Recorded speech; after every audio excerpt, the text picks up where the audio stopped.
O bom que deu uma acordada agora em mim, rapaz. Se alguém tá... Gente, a paz do Senhor Jesus a todos, mais uma vez. Espero que vocês tenham tido uma ótima semana na presença do Senhor Jesus.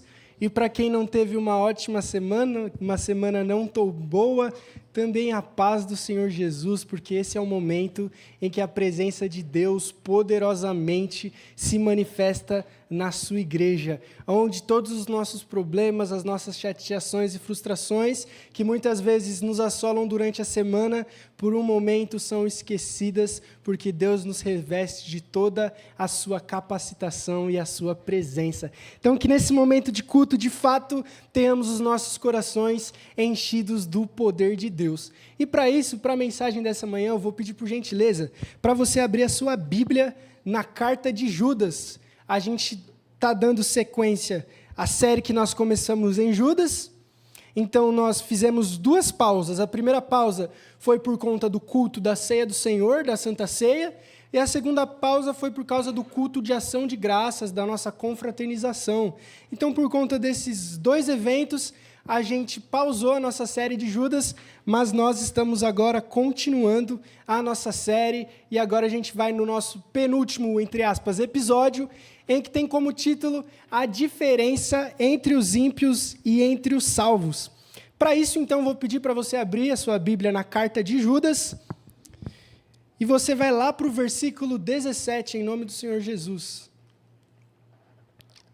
Pode ir para a carta de Judas, versículo 17, e nós vamos ler até o versículo 23, em nome do Senhor Jesus. Judas 17 ao 23. E diz assim a palavra do Senhor, em nome de Jesus Cristo. Mas vocês, amados, desde já foquem nesse mas, que vai ser importante. Mas vocês, amados, ou todavia amados, lembrem-se do que foi dito pelos apóstolos do nosso Senhor Jesus Cristo. Eles diziam que nos últimos tempos haverá zombadores que seguirão as próprias concupiscências, os próprios desejos ímpios. E são esses os divisores entre vocês, os quais são naturais, pois não têm o Espírito. Mas vocês, amados, edificando-se na santíssima fé que vocês têm, orem no Espírito, mantenham-se no amor de Deus, enquanto aguardam a misericórdia do nosso Senhor Jesus Cristo para a vida eterna, e tenham compaixão dos duvidosos, salvem outros, arrebatando-os do fogo, e a outros ainda mostrem misericórdia com temor, sendo odiosos pela até a roupa que está contaminada pela carne. Feche seus olhos em nome do Senhor Jesus. Pai, muito obrigado, Deus, por mais uma oportunidade de nós refletirmos acerca da sua palavra. A palavra que nós acreditamos que é inspirada, que é viva e que é poderosa, Pai, para modificar quem nós somos, nos transformando em pessoas a cada dia mais parecidas com o Senhor Jesus. Que o Senhor esteja nesse momento, que o Senhor venha nos capacitar, venha nos dar possibilidade de explicar perfeitamente o seu texto e de entender e assim praticar a sua vontade para as nossas vidas. Que seja o Senhor falando através da sua igreja e através da sua palavra, em nome do Senhor Jesus, e amém. Pode se assentar, meu irmão, minha irmã. Mais uma vez, um bom dia a todos. O título da mensagem de hoje tem como base a diferença entre os ímpios e entre os salvos. E o texto base é esse texto de Judas 1, do 17 ao 23.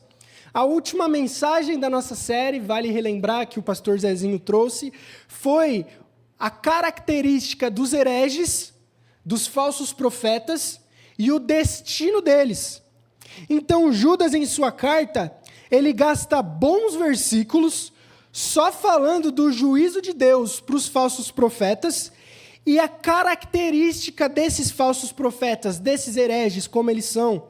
E como exemplo, ele coloca que eles são pessoas que rejeitam as autoridades, são pessoas difamadoras, são pessoas devassas, são homens que são como rochas submersas, são pessoas passageiras e são pessoas que terão o juízo de Deus sobre elas. Até que chega no versículo 17 e Judas ele faz uma quebra, ele faz uma pausa.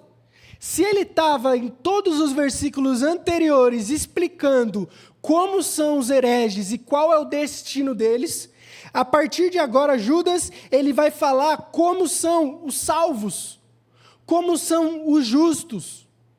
Então na mensagem de hoje a gente vai entender a diferença entre os ímpios e os salvos e entendermos como nós podemos viver de maneira justa, como a gente pode viver como salvos no meio de ímpios, que é justamente essa a proposta da carta. Então a gente vai entender hoje qual é a postura que nós, salvos em Cristo Jesus, devemos ter, segundo a carta de Judas e os ensinamentos que Judas trouxe, inspirado pelo Espírito Santo. E é importante a gente entender isso, porque a gente vive numa sociedade que a gente é frequentemente desafiado. A gente vive numa região, a gente vive num contexto, e eu não falo da Igreja Adventista da Promessa, mas eu falo no mundo gospel no geral, no mundo evangélico que existe, em que existem diversas doutrinas enganadoras no nosso meio. Basta ligar a televisão, que a gente vai ver diversos homens ou mulheres enganando as pessoas sem vergonha na cara nenhuma. A gente vive nesse contexto onde está explodindo as heresias hoje em dia. Cada dia surge um novo apóstolo, cada dia surge um novo falso profeta, cada dia surge mais um santo milagreiro que cura todas as pessoas e sai aí espalhando que faz isso em nome de Jesus. E essas doutrinas, essas heresias, elas causam divisão na igreja, elas enganam as pessoas. E é justamente por isso que Judas escreveu a sua carta. O propósito central dessa carta de Judas era batalhar pela fé. Era batalhar contra esses hereges, contra esses falsos profetas. Judas está escrevendo essa carta para que os salvos, para que o povo da igreja consiga identificar quem são os falsos profetas e também saber como proceder contra eles. Então, nesse meio que a gente vive, onde a gente facilmente pode ser enganado, seja por uma pregação de um homem ou de uma mulher eloquente, seja através de mídias sociais, de alguém explicando a Bíblia via Instagram, via YouTube, via WhatsApp, seja através de alguma música, de alguma letra. A verdade é que a gente é bombardeado por informações. Basta a gente abrir o nosso Instagram, o nosso WhatsApp, o nosso Face, o YouTube. Basta a gente pesquisar algum texto bíblico e a gente é bombardeado de informações. E muitas vezes essas informações podem ser perigosas. Essas informações podem estar erradas. E nessas muitas pessoas podem começar a acreditar em heresias e serem enganadas por pessoas, por falastrões, por coaches gospel e toda essa turma e essa leva que tem inundado o mundo gospel de hoje em dia. Sejam através de músicas, onde o que é mais falado na música não é sobre Deus, mas é sobre mim. A maioria dos pronomes da música são esses pronomes no possessivo. É meu, deve-se a mim, é para mim, tudo eu.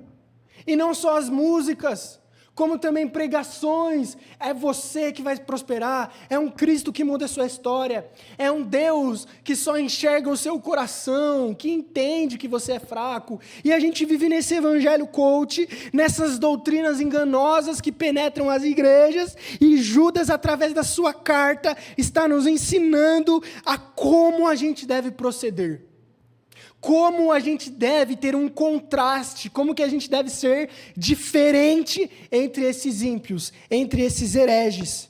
Então, respondendo à pergunta de como podemos viver como salvos, como justos, no meio desse mundo herege, No meio desse mundo enganador, Judas, ele vai nos trazer algumas lições a partir do seu texto, a partir daquilo que ele escreveu a todos nós. E a primeira postura que ele coloca, que é importante a gente ter, para a gente ser diferente desses ímpios, para a gente não cair na lábia desses falsos profetas, para a gente conseguir batalhar pela fé e permanecer salvo até o fim. O primeiro ensinamento que ele traz é lembrar das palavras ditas pelos apóstolos. E o primeiro verbo que Judas coloca é justamente esse lembrar, ele conjuga no gerúndio, como lembrando da palavra dos apóstolos. E esse lembrando traz uma ideia de não só uma ação pontual, de algo que você vai fazer hoje, sábado, e já era, lembrei. Mas a ideia é que você vai lembrar constantemente e continuamente durante a sua vida, durante a sua jornada aqui na Terra. Não é só num sábado ou num domingo ou num culto que a gente chega, se lembra da Bíblia, acabou, feito. Mas a ideia que Judas quer trazer é lembrando, é uma atitude constante, progressiva, em que todos os dias a gente se esforça em lembrar daquilo que está escrito na palavra de Deus. Então, como que a gente pode ser diferente dos ímpios? Como a gente pode não cair nas lábias dos falsos profetas? Como viver num mundo gospel tão sujo que é o nosso mundo de hoje? Em primeiro lugar, lembrando das palavras dos apóstolos. É nos recordando daquilo que foi dito através das Escrituras.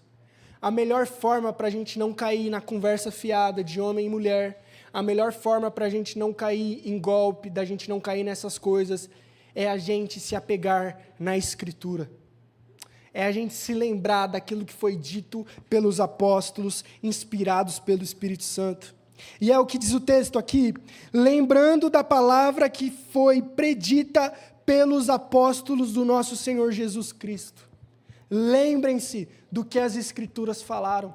E aqui Judas fala que essas palavras que foram ditas anteriormente pelos apóstolos foi que de fato vai ter um tempo em que aparecerão falsos profetas.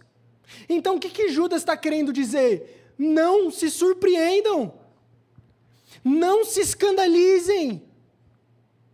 Não ajam como se o mundo de vocês estivessem acabando quando acontecer essas coisas. Tudo isso já foi dito. Jesus disse isso. Os apóstolos disseram isso. A Escritura diz isso. E aí quando acontece algum escândalo, a gente fica tão surpreso. E aí Judas, em primeiro lugar, ele quer trabalhar que não é para a gente ficar tão surpreso, que já está tudo escrito. Quando você vê um escândalo na televisão de um apóstolo, que geralmente é apóstolo, colocou o nome de apóstolo, desconfia, gente. Fica com os 12 ali, que é melhor, tá bom? Sempre quando você vê algum escândalo de um apóstolo, de uma profetisa, de um profeta, sempre quando você vê alguma coisa assim que choca, é óbvio que a gente não é indiferente, mas isso não deve afetar o nosso humor. Isso não deve afetar a nossa fé. Sabe, gente ficando de luto porque fulano morreu. Às vezes não tem nada a ver com o movimento. Gente, não deve afetar o nosso humor. Ah, eu não vou para a igreja não. Meu pastor, que não é nem meu pastor, mas é um pastor lá de sei lá onde, morreu. Eu não vou para a igreja, eu estou triste. E eu vi recentemente, eu não quero citar nomes, mas acredito que vocês podem saber de quem eu estou falando. E eu vi a reação de uma igreja quando perdeu o seu pastor principal. E foi assustador, gente, foi muito estranho. As pessoas, elas gritavam de desespero e sofrimento. De desespero, grito mesmo. Até onde nós estamos apegados a pessoas e até onde nós estamos apegados na palavra inspirada por Deus através dos apóstolos. É importante a gente refletir isso. Aonde está o seu apego emocional, o seu coração? Você se lembra do que quando você escuta a palavra igreja? da experiência boa que você teve com um determinado pastor e irmão, ou das Sagradas Escrituras, inspiradas pelo Espírito Santo? Quando você escuta a palavra Igreja Adventista da Promessa, Promessa Tatuapé, o que vem na sua mente? Só os irmãos? Algum pastor, alguma irmã, algum diácono, diaconisa? E seu apego emocional está nisso? Ou na Santa Escritura de Deus? Porque homens passam e sempre passarão. Homens podem falhar, homens podem não falhar. Paulo diz, eu rego, Apolo planta, tanto faz, quem dá o crescimento é Deus, eu não sou nada do que escravo de Jesus. Primeiro lugar, para a gente saber viver de maneira saudável e consciente, num mundo cheio de falsos profetas, de manipulação espiritual pastoral, de pessoas apegadas extremamente a ícones, a superapóstolos, Judas nos lembra que o combate disso é nos lembrando do que está escrito, é nos apegando na palavra de Deus, porque através da palavra a gente não é pego de surpresa, através da palavra a nossa paz e a nossa alegria é mantida.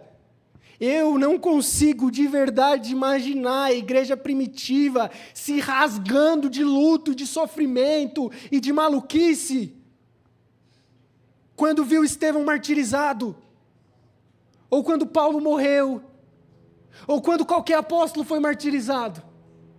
Mas eu vejo o próprio Estevão, enquanto era martirizado, se alegrando, tendo uma visão do céu e falando, Pai, não lhes impute esse pecado.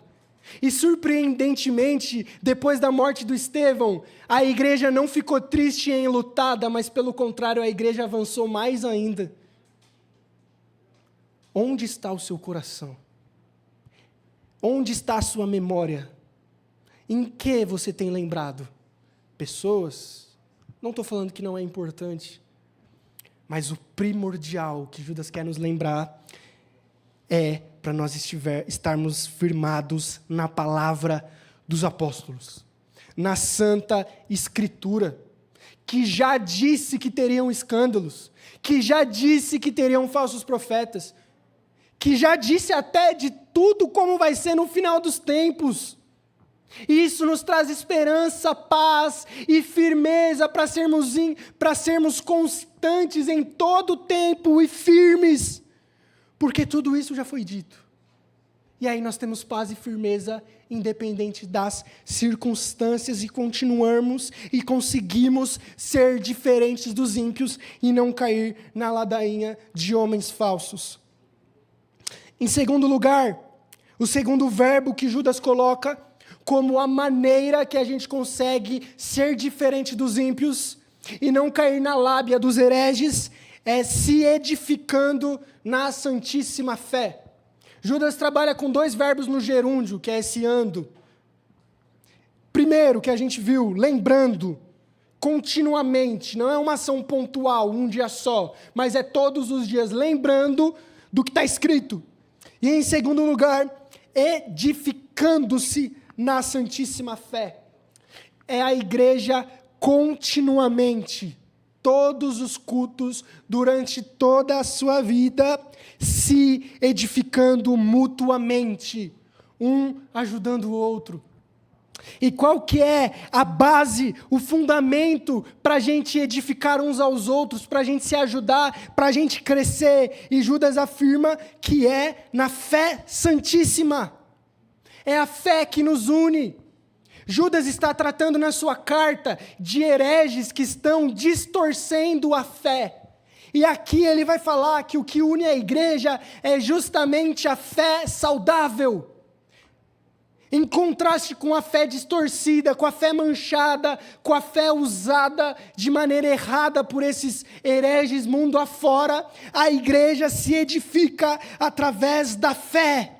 Não é uma crença subjetiva, não é uma crença que cada um tem de modo diferente, mas é a fé cristã que nos une em torno de Jesus Cristo, porque Paulo disse através do Espírito Santo, há uma só fé, há um só batismo, há um só Espírito. Então nós nos edificamos através dessa fé comum que nos salvou um dia.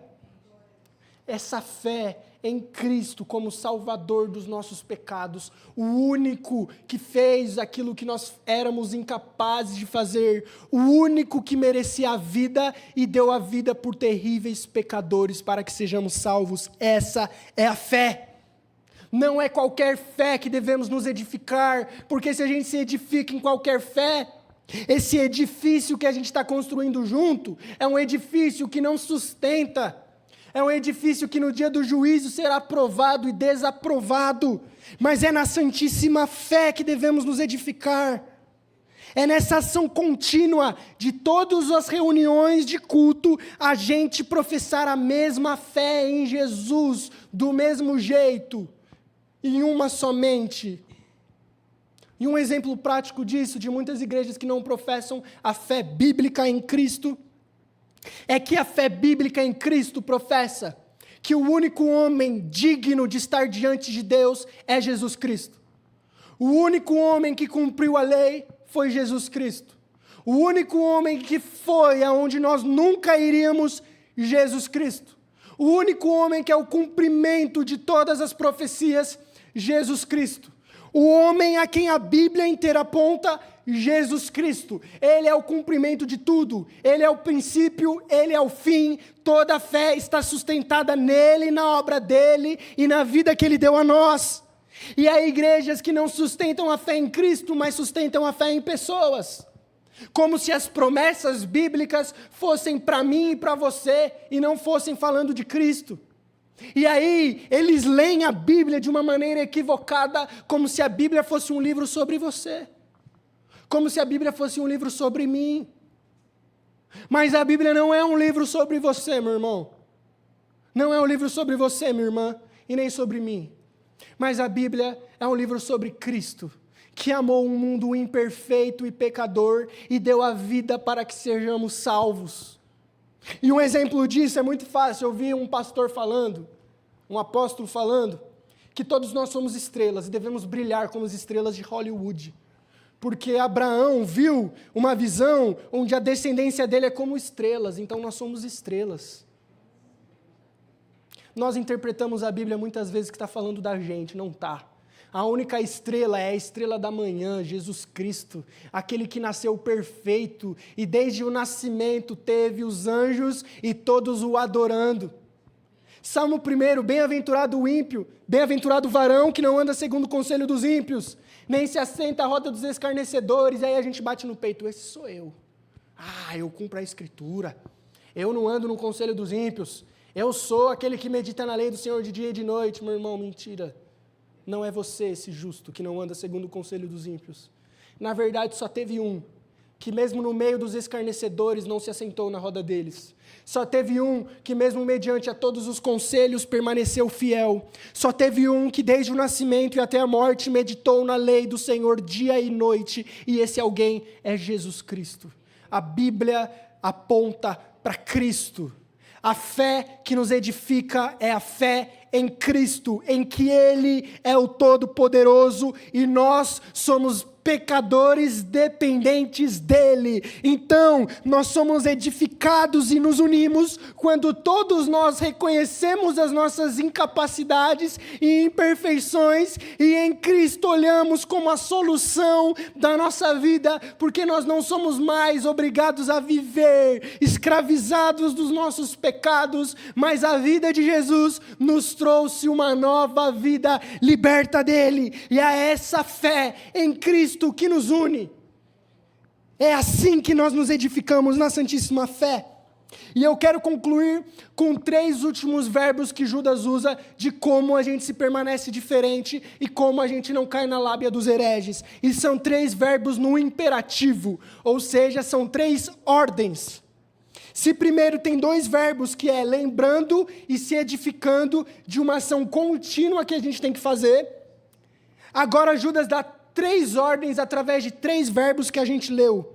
O primeiro verbo é o verbo orar, e ele manda que nós, através da lembrança e da edificação mútua, isso leva a nós termos 3 atitudes. Ou seja, se a gente lembrar das Escrituras todos os dias, e se a gente se edificar em torno de Cristo Jesus, nessa fé que é nele, Isso vai nos levar a 3 ordens a cumprir, a 3 atitudes a nós tomarmos de maneira prática. A primeira atitude é orar.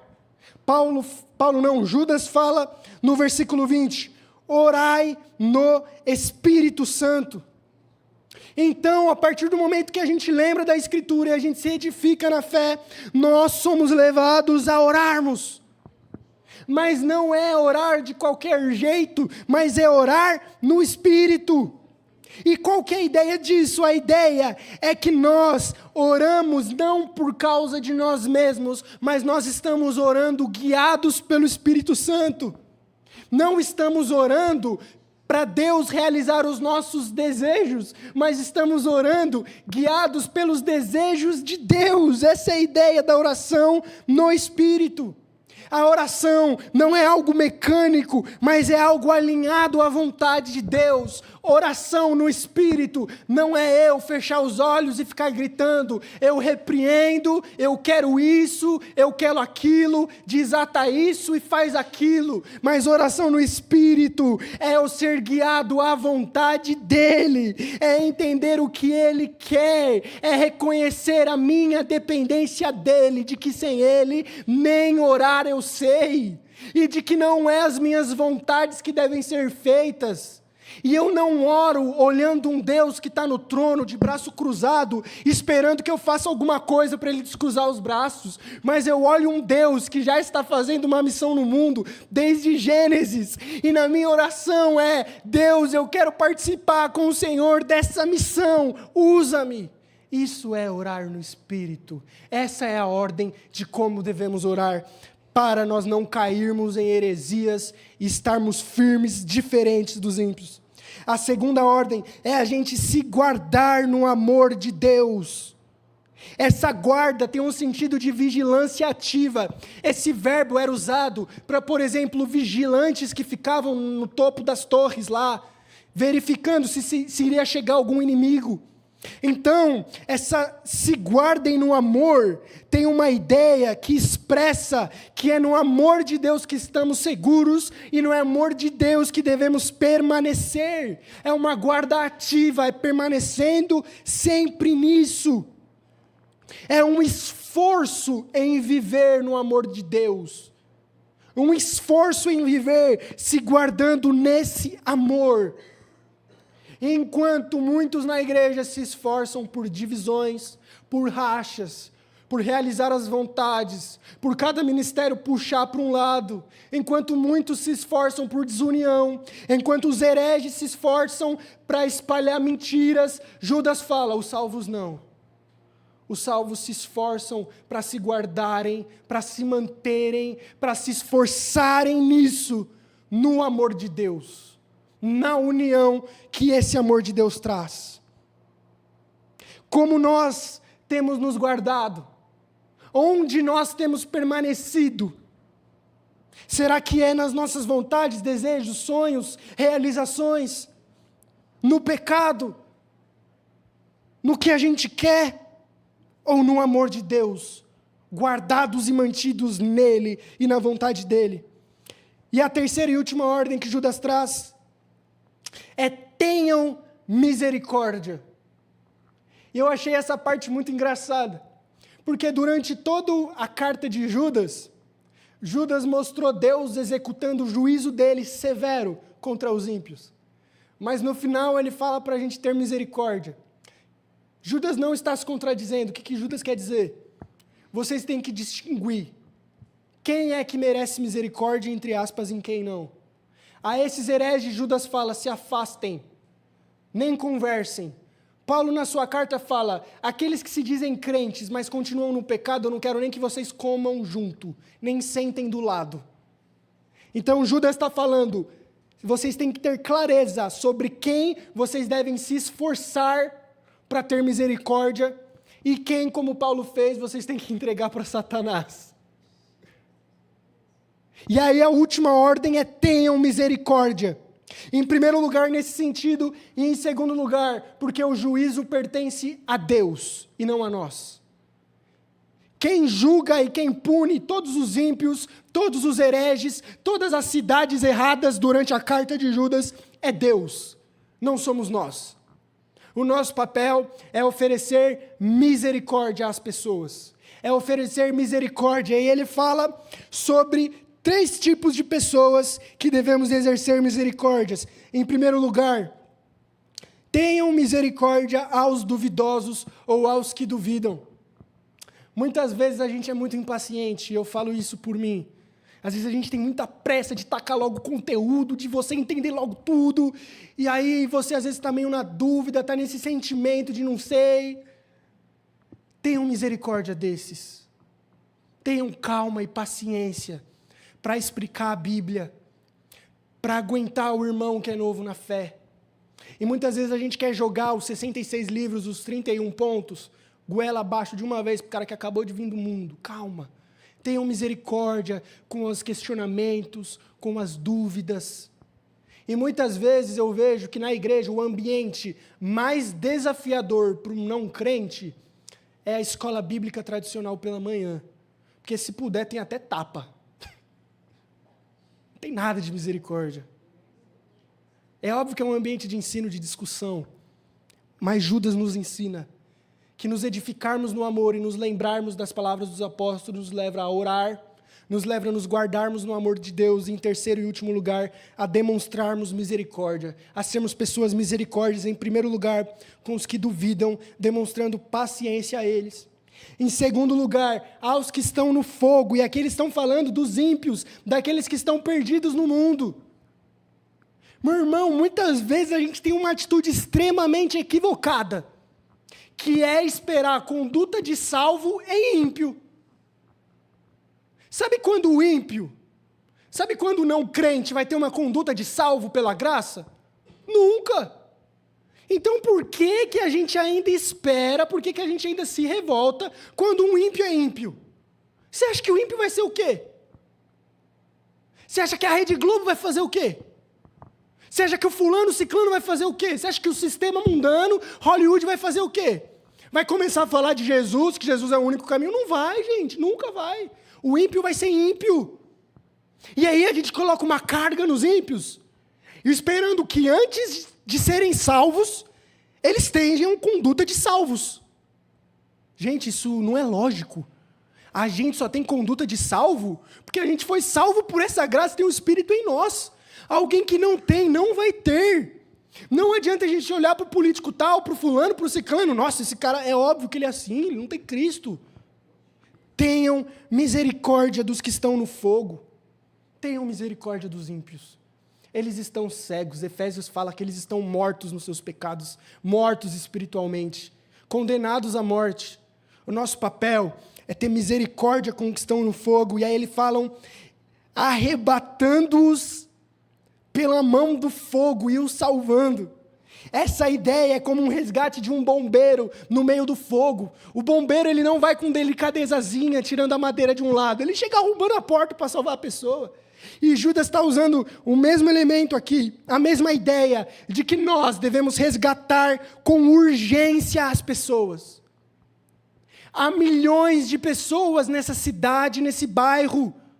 Você tem dezenas de familiares que estão perdidos, que estão no fogo, que vão para a condenação eterna. E aí, condenação eterna pode ser de acordo com a nossa interpretação aí, mas nesse sentido, não vou falar o que significa, fica na condenação eterna. Muita gente que vai para a condenação eterna. E qual que é a nossa postura? Olhar para ele, nossa, olha que ímpio, que devasso. Meu Deus do céu, sai de perto de mim. Não, gente. O cara é morto nos seus pecados, assim como um dia eu fui. Ele merece a compaixão de Cristo. Devemos olhar para os ímpios com amor, como pessoas que necessitam ser resgatadas com urgência. E às vezes a gente tem olhado as pessoas perdidas e tem dado indiferença a elas. Quando foi a última vez que a gente chorou pelas almas? Sabe, faz muito pouco tempo que eu estou nessa coisa de ministério, então é tudo muito novo para mim, como missionário e tudo.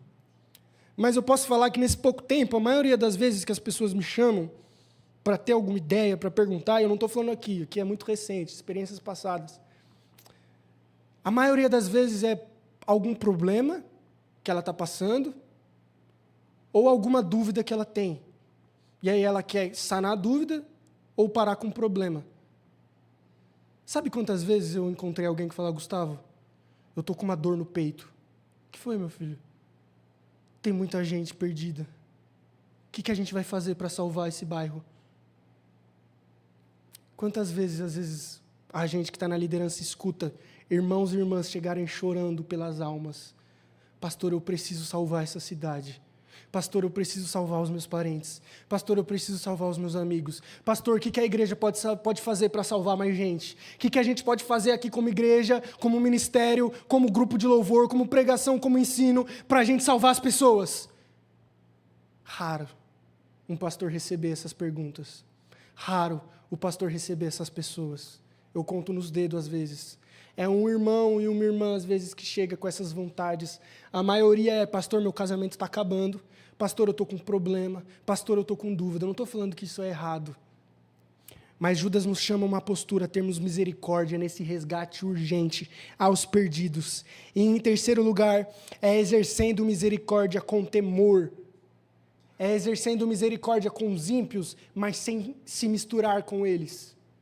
E um exemplo disso que eu quero imaginar, imagina que você vai pregar no Rock in Rio. Para você ter misericórdia deles, mas não é para você chegar com uma camiseta do AC/DC, um monte de garrafa de bebida alcoólica na mão e se misturar lá no povo falando que está fazendo evangelismo porque está sendo judeu com judeus, gentil com gentios, como Paulo foi. Não, pelo amor de Deus.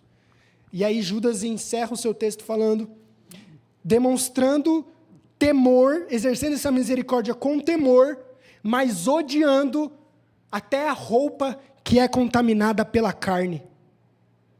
A ideia é que, embora a gente tenha misericórdia, a gente esteja no mesmo contexto que essas pessoas, a gente se insira no meio delas, a gente não se mistura.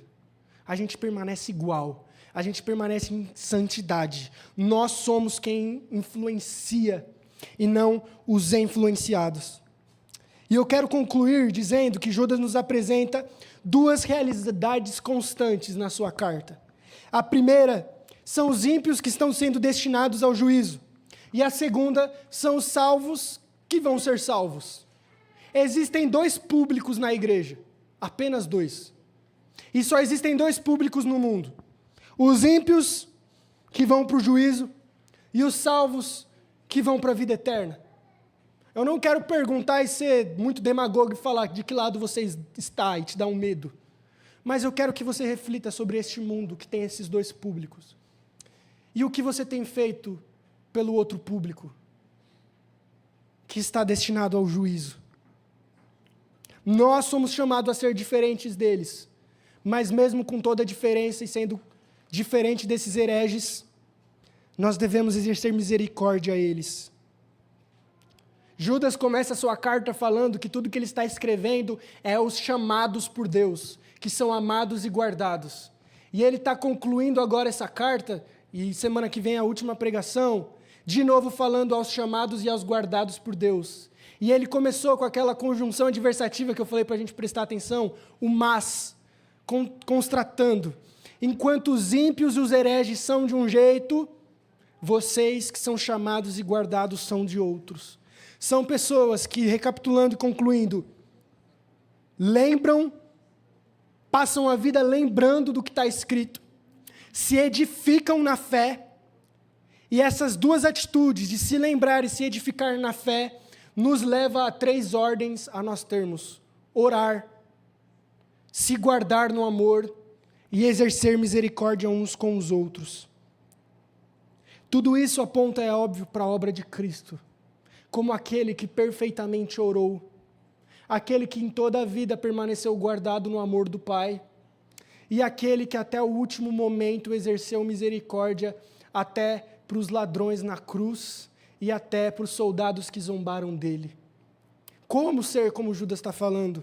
Como eu posso lembrar, como eu posso me edificar, como eu posso ser essa pessoa de oração, de amor e de misericórdia? Olhe para Cristo. Ele é tudo que você é incapaz de ser. E é através dele e da obra dele, todos nós podemos ser capazes de sermos dessa forma. sermos como Cristo foi, sermos discípulos de Jesus, que através de quem Cristo é, de quem Cristo foi nas nossas vidas, manifesta o amor de Deus no mundo. E tem misericórdia salvando ímpios cada vez mais para a salvação que é de Cristo Jesus. Você está lembrando e edificando a sua vida na palavra de Deus e na fé?